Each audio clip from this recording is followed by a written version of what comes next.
Nagkalayo na kable kan sarong telephone company sa Palestina pili Camarines Sur, pigtarabangan na palsukon kan mga empleyado kan sarong kumpanya sa lugar. Maintenance kan kable urog na sa pampublikong lugar, dapat subuot na tutukan kan mga telco sigun sa BFP. Yan ang tinutukan live ni Jessica Kalinog. Jessica.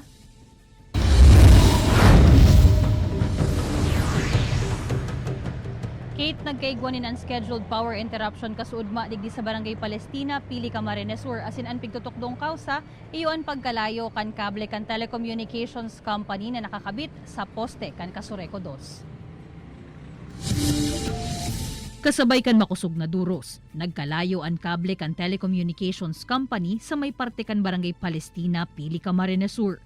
Tulos man ining pigtarabangan na mapalsok kan mga empleyado kan sarong pribadong kumpanya sa lugar gamit ang fire extinguisher.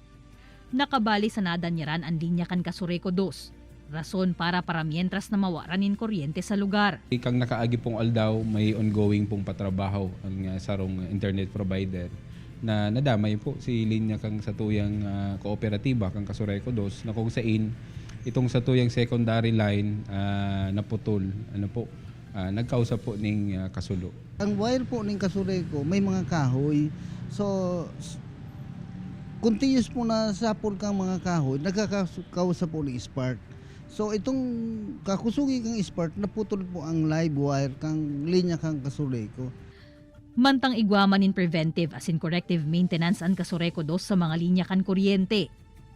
Alagad nakakaapekto subuot ang linya kan telcos na nakakabit sa saindang poste. Kaya importante na mangnuhon kan mga inian sa indang mga kable. Hagad man kan BFP pili ang pagiging alerto kan mga opisyalis kan barangay sa siring na mga sitwasyon. May mga tanod sinda magkakaigwan ng bantayan ng area. I-secure ang area, takasipod, may mga taong din nag-aaram namin na lay duman na live wire, pwedeng maaksidente.